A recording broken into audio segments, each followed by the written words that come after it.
હરિનો દર્શન થાય જેને સાચો રાહ દેખાય એની પાછળ સૌ કોઈ જાય હા કોની પાછળ જાય જેને સાચો રાહ દેખાય એની પાછળ સૌ કોઈ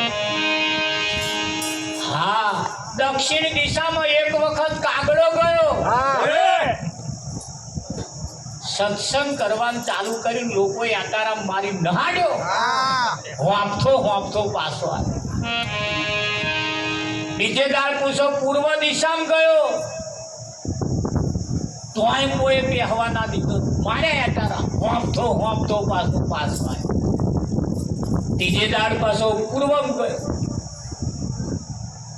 પાછો આવ્યો મહા કોઈ હોંભળતા જ નહીં કે નહાડ જ કરે એક દિશા બાકી રહી છે અને એટલામાં કોઈ સંત પધાર્યા સંત આયા આ હોંફતો તો એટલે જોઈ કહ્યું પેલા કાગડા આટલો બધો કેમ હોંફો છો આ શ્વાસ ચડી ગયો તો લગે કે મહારાજ ત્રણ દિશામાં ગયો પણ કોઈ મારું હોંભ્યું જ નહીં પછી મને નહાડ્યો એક દિશા બાકી રહી છે કાલ જવું છે મહારાજે કહ્યું એ ચોથી દિશા બાકી રહેશે અહીં ના જતો કે કેમ અહીં નહાડશે કેમ દિશા બદલવાની જરૂર નથી શેમાડા બદલવાની જરૂર નથી તું જે દિશામાં જઉં છું ને તો આગળ તારી બોલી બદલવાની જરૂર આ તારી ભાષા બદલ અને ભાષા નહીં બદલતો ગમે તે દિશામાં જઈશ તારું કોઈ નહીં હોંભળે ગોઠ વાળજો આ તો અત્યારથી ગમે તે દિશામાં જવું હોય તો આપણી ભાષા સુધારવી પડે શું સુધારવાનું ભાષા દિશાનો વાંક નહીં મહારાજ ભાષાનો વાંક જ્યારે આવા સંતમાં પુરુષો તમને આ યુગ આવે ને જાય કોઈને હરિનો દર્શન થાય જેને સાચો રાહ દેખાય એની પાછળ સૌ કોઈ જાય ભગવાન બુદ્ધની પાસે એક બેન પોતાના છોકરાને લઈને આવી કે છે મહારાજ મારા છોકરાને ગ્વાર બહુ ખાય મહારાજે બોનને કહ્યું બોન આવતા રવિવારે આવજો બોન આવતા રવિવારે આયે કે મહારાજ બહુ છોકરો ગ્વાર ના ખાય કે બેટા માથે હાથ મેલી કે ના ખાઈશ એવું નહીં પણ માપનો ખાજે આટલો બધો શું કરવા ખાઉં છું માપનો ગોળ ખાજે જાવ લઈ જાવ કે બોને કહ્યું મહારાજ આટલું જ કહેવું તું ગયા રવિવારે કહી દીધું હતું મારા ધક્કો ના ખાવો પડો મહારાજે ભગવાન બુદ્ધે કહ્યું બોન ગયા રવિવારે હું ગોળ ખાતો અને તારા છોકરાને કહેવા હતું મારે દ્વાર બંધ કરવો પડ્યો. તમારે કેવું છે?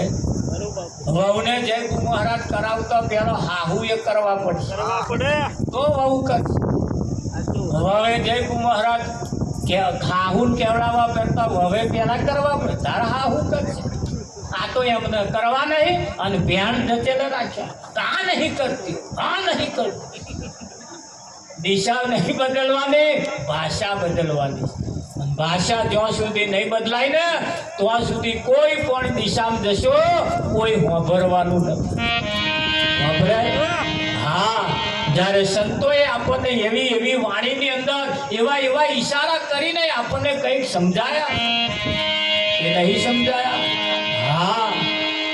ગમે તે દિશાની અંદર ગયા પણ સંતો પોતાના પ્રાણ પૂરી પોતાના પ્રાણ તો મૂકી દાયા અને સંતોએ એવા એવા ઈશારા કર્યા કંઈકના જીવન પલટાઈ નાખ્યા. હા.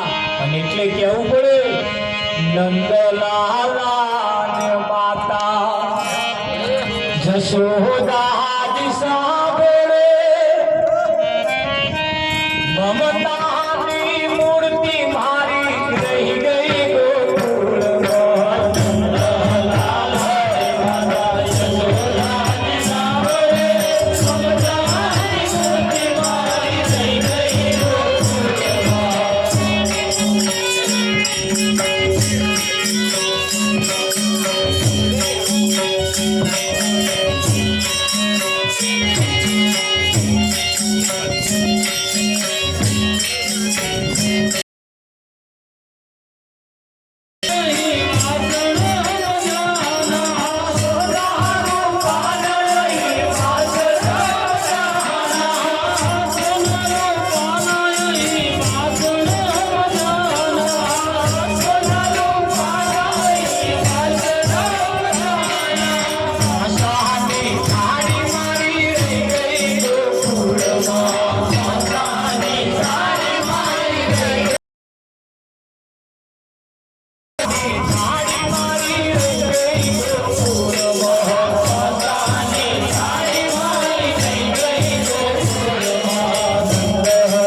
આજથી 27/6/2026 ના રોજ અમારા ઘેર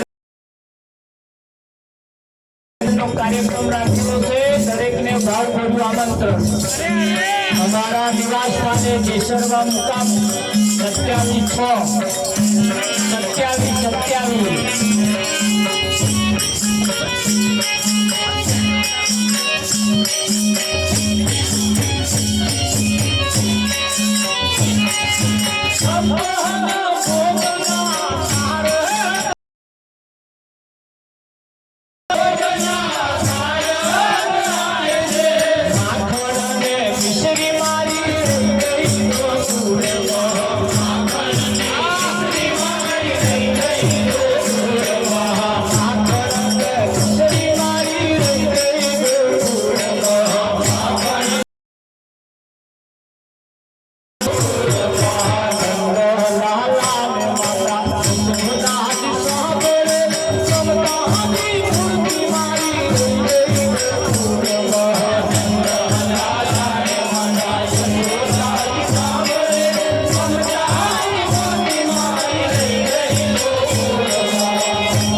નંદલાલા ને માતા ગઈ ગઈ ગોકુળમાં. સંતોએ કહ્યું છે સખી જદની જોડ સખી થઈ જમે. તમને જે ફાયદો કરવા વાળા છે ને એવા ફાયદો કરવા વાળા જગતમાં કઈ મળે એવા નથી, પણ તમને જે ફાયદો કરાવે એવા છે એ ગોરધનમાં. સંગ કોનો કરવો એ પણ આપણે જોઈ વિચારી કરવો પડશે. કોની જોડે બેહવું,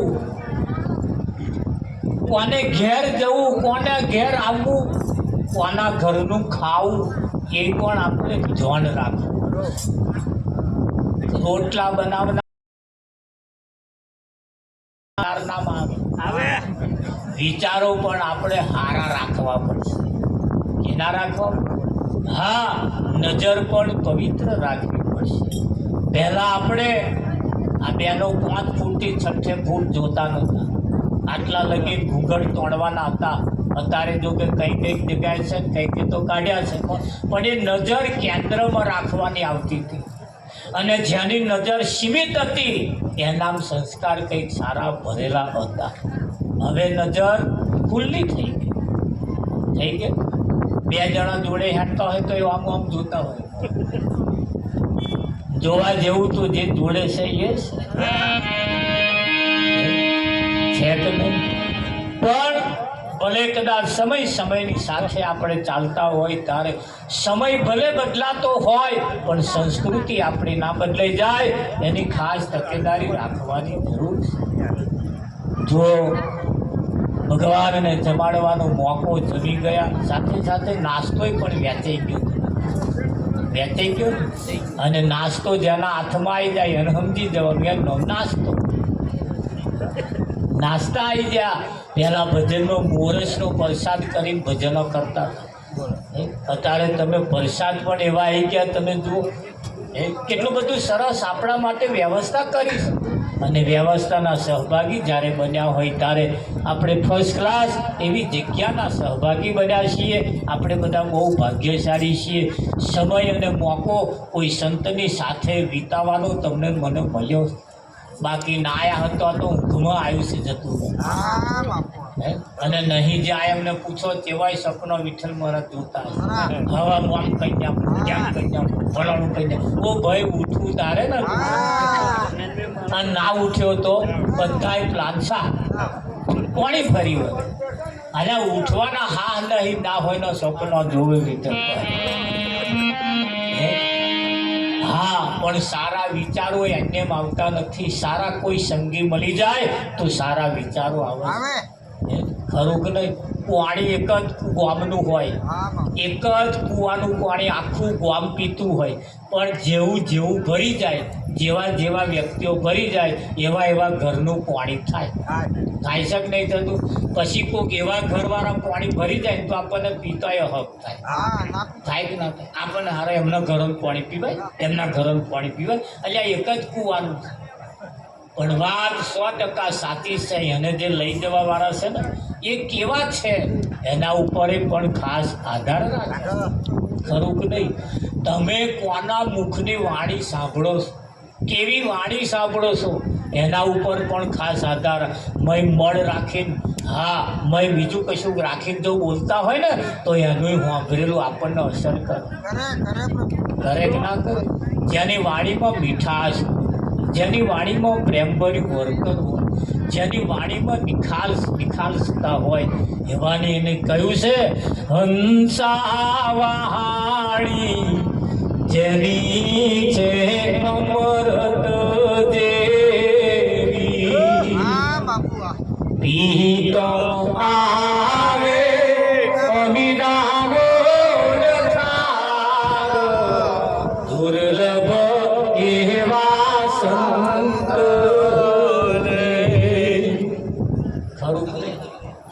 અમે વચ્ચે ટેમ્પો લઈને આવતા હતા ને વચ્ચે એક નદી આવી. આ નદીની આખા અમદાવાદની ગટરોનું પાણી બેઠન હોય. તે આવતા હતા, નદી પાર કરતા તો નાક દબાવવું પડ્યું મારે કરતા. એટલી ગંધ મારે પાણી મારે કે ના મારે. નદી ખરી પણ મેં ગટરોનું પાણી આવતું હોય તો એ નદી ગંધ મારે કે ના મારે? આ નદી ખરી પણ એની મેં જો ગટરોનું પાણી આવતું હોય તો આ પાછી વાણી ગંધ મારે. આ વાણી ગંધ મારે એટલે એ પાણી આવે હે કઈથી? બીજી ગટરોનું ભાઈ નહીં છલકાતું? હા, નહીતર ગંધ મારે મારે કે ના મારે? હા, એટલે શંકર મહારાજે કહ્યું, હંસા વાણી જેની છે અમૃત જેવી, પીતો આવે નામીના ઓળખાર.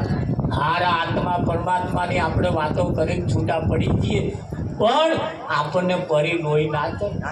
પરી લોહી ક્યારે ચડે? આપણામાં કંઈક ફેરફાર થાય, આપણામાં કંઈક ભાવ જાગે, આપણું મન કંઈક પવિત્ર થાય, આપણે કંઈક સારું વિચારતા થઈએ તો પેલું બધું અસર કરે. હવે વિચારો સારા ચાલતા ના હોય અને હાવ હોડાનું પીરસી નાખે, આડઅસર કરે કરે કરે કરે કરે ને. એક ઘેર જઈને પ્રેક્ટિસ કરવી હોય તો કરજો, ચોખ્ખું ઘી લેવાનું અને વાડકું ભરીને પી જજો, પણ જોડી લુગડો તૈયાર રાખજો.